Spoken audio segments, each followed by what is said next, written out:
Hello everybody, this is James Quattro, and today we're doing a walkthrough of a 2020 Ford Explorer Limited.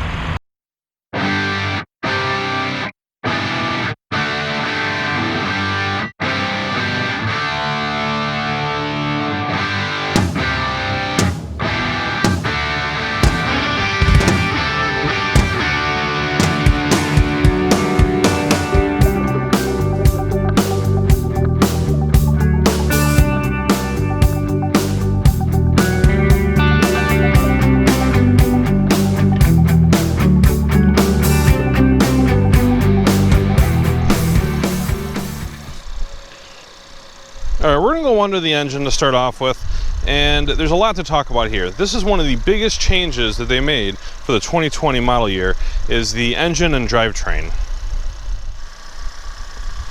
Now the first thing you're going to notice is the 2.3 liter EcoBoost engine. And something that may not be super keen to the eye is the orientation of the engine.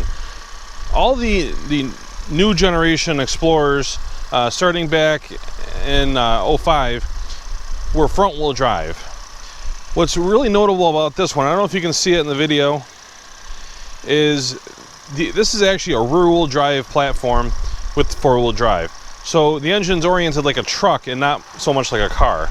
And it's huge for the capability of the engine. And the 2.3 liter engine that you see in this truck is based off of the same 2.3 liter EcoBoost that's in the Ranger and the Mustang EcoBoost. Now I do want to go over some of the basics of the engine. Over here you have your washer reservoir. That's where you put your washer fluid in. Not to be confused over here with your coolant. This is your engine coolant here. Air filter is dead center. And it's just a couple of clips. And then it lifts right off. So very easy to do a air filter if you want to do your own maintenance. Even if it's just something basic like an air filter. And you'll notice over here on top of the engine is the engine dipstick and oil filler cap. Now, also notable on the Explorer is the really slick LED marker lights up top here and the fog lights down below. Modern cars, they really have done a good job. Also, you'll notice up front a completely redesigned front fascia, which is a little bit happy. It's kind of got the happy grill going on, as well as your parking sensors down here, and really just a good job redesigning the car for 2020. Now this one is the Limited, and this one has the 20-inch wheels with the Michelin 20-inch tires. Also, you're going to notice on the redesigned 2020 just the beautiful sweeping lines down the side of the vehicle. Also, if you're already an Explorer owner, a good thing, in my opinion, is they moved the gas door over to the driver's side, so no more having to jump over to the passenger side to do your fuel.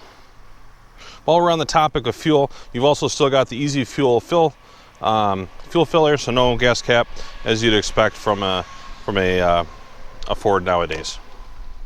Also over here, you've got blind spot monitors. You've still got the touchpad on the door and smart key entry. So to open it, just pull the door handle and it'll automatically unlock. To lock it, you just hit the lock button on the top of the door handle. So very easy to unlock and lock, and just keep the key right in your pocket. Another huge area of improvement on the Explorer is a much longer back end. So one thing that you're going to notice when we open the back here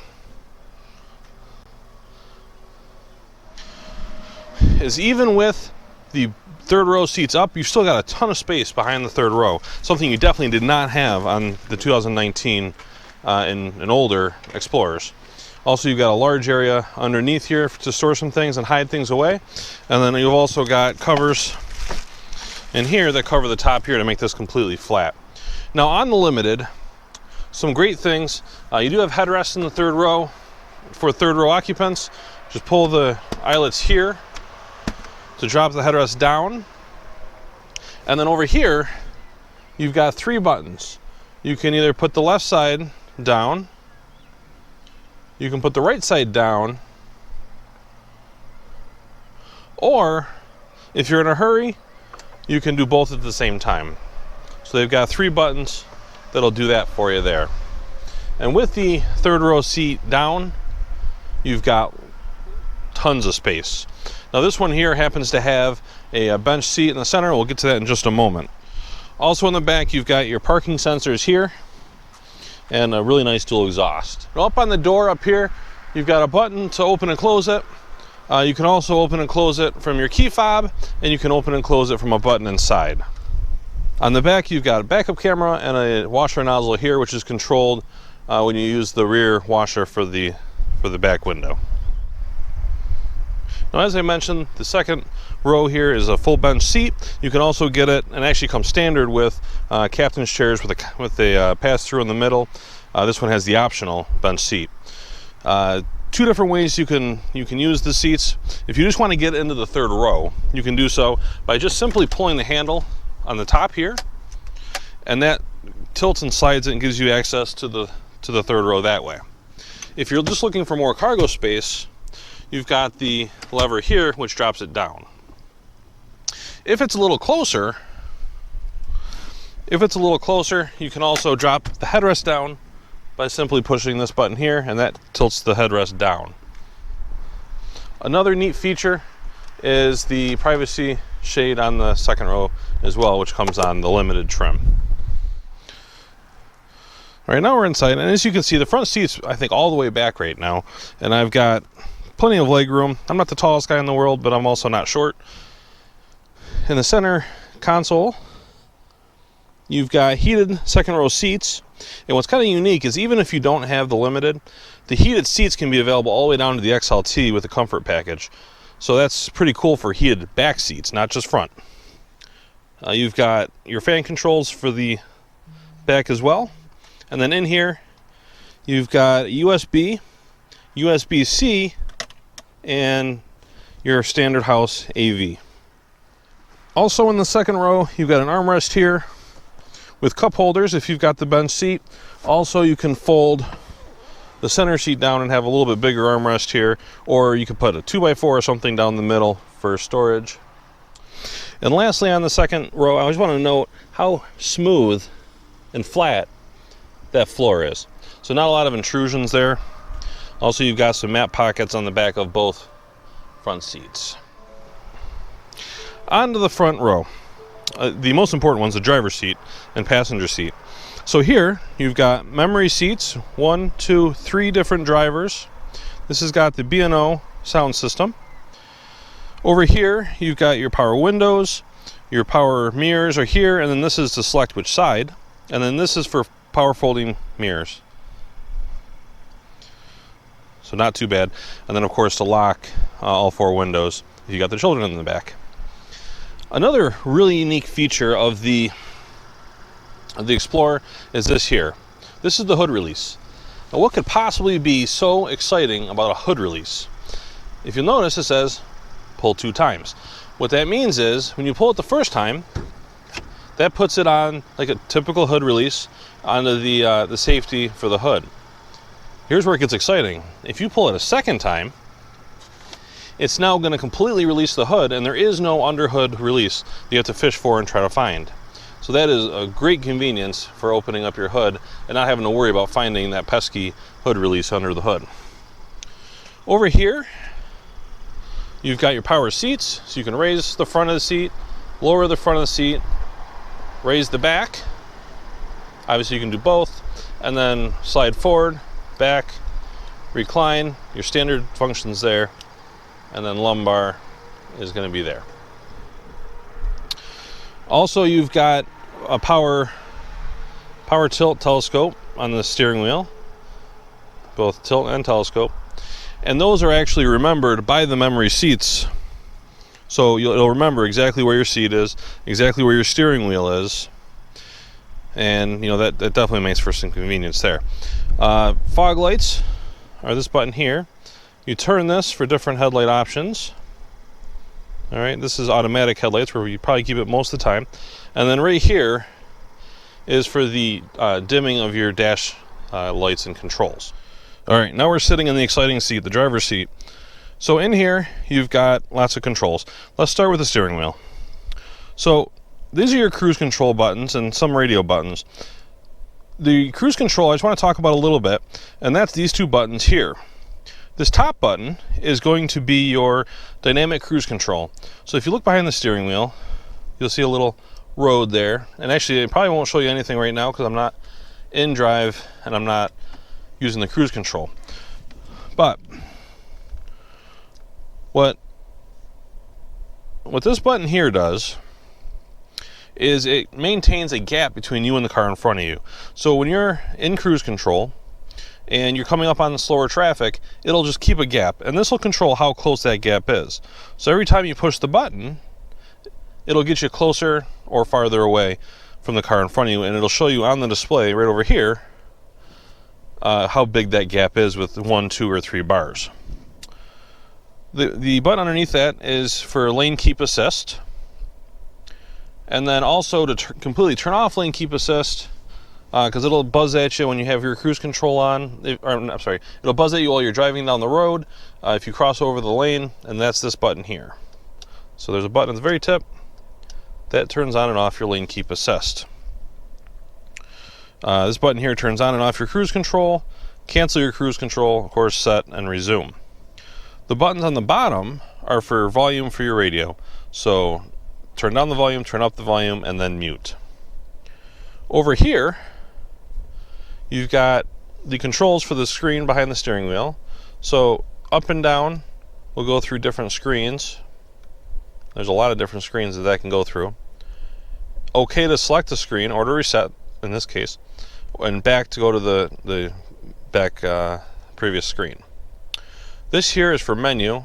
So there's a lot of things in the menu that you can do, and I'll scroll through some of those. You can do audio controls, navigation, phone, settings, and then a display setup. Lots of things that can be messed with in there. And then over here, you've also got your Bluetooth, pickup, hang up, and voice command. Radio controls. With Sync 3, there's a lot of things that can be done in Sync 3. So right now it's showing you your map. Click here for controls. That'll bring up the bottom screen. You've got your audio, which you can do. You can do your presets in here. Also your sources, which will be AM, FM, Sirius, and Bluetooth. These are your presets. To set a preset, like if you want 60s on 6 to be over here, just press and hold, and then there it is. So it's that simple. Phone, and it'll have lots of things here. Right now there's not a phone paired, but to add a phone, just press that, and then it'll automatically start looking for your phone. Navigation, there's lots of things in here, whether it's traffic, navigation settings, history, point of interest, homework, lots of things in there. And then apps. As everything gets smarter, you can actually pair up certain apps with your phone there. And then settings, sound settings, your clock adjustments right there. Very easy to set the clock. Lots of vehicle settings, Ford Pass Connect, 911 control, all kinds of stuff. Also, you can turn off your display in here.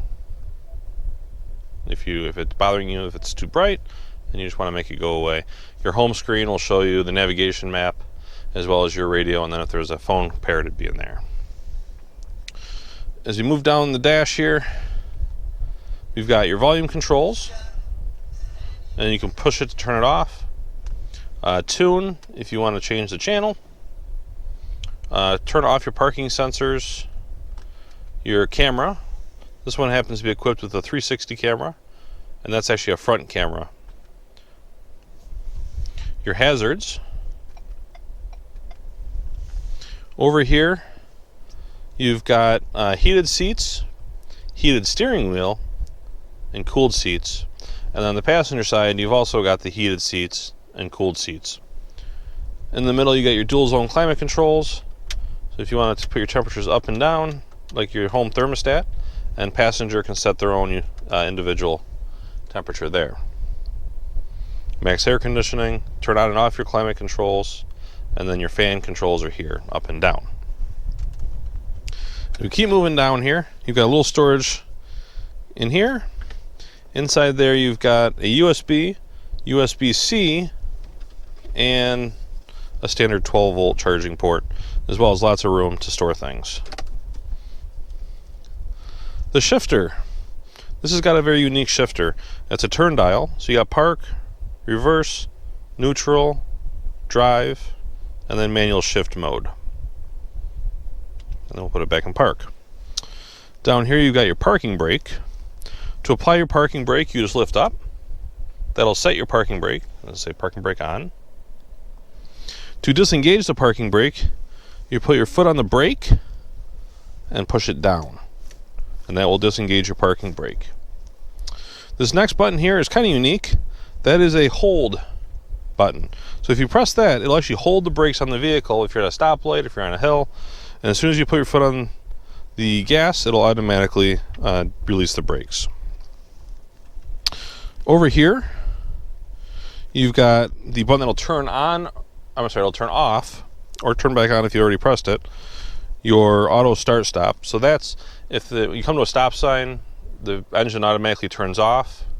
That's a fuel saving feature. This disengages that feature. Turning off your traction control, and then downhill assist. Now, driving mode is this one here. Now if you turn this knob, I'll show you on the dashboard here. If you turn this knob, it goes through different driving modes. You've got slippery, normal, eco, sport, tow haul, and that's all. And then back the other way. Now depending on the mode, could actually change the kind of the view and the colors. Slippery in this area and deep snow and sand are both something very useful in our area with all the snow that we receive. In the center console here, a few things. First of all, you've got wireless charging here. This is in front of the center console, so you can actually put your phone in there if it has wireless charging and charge it wirelessly. And then lots of room in here. Also, you've got another 12-volt power source there. A little light, which is actually very useful in the center console. And then you'll also see a spot for pens or something in there. And then there's a little tray as well that you can put pens in. And then up top here, you've got the garage door openers there. You've got a sunglass holder. And then you've got your dome lights, as well as your interior lights and the functions for those. And on the passenger side, you've got power controls as well, which are slide, tilt, and lumbar. So you've got full controls on the passenger side as well, which is nice. And plenty of room there for the passenger's feet. Well, that about does it for the 2020 Ford Explorer. Hopefully you enjoyed this. Make sure to hit that like and subscribe button. And if you have any questions at all, leave them in the comments below. I'll have no problem answering your questions. If you want to buy a new or pre-owned Ford, come out and see me. I'm at Burdick Ford in Central Square. I'd love to help you out and give you A+ service. And that's it. Until next time, see you later.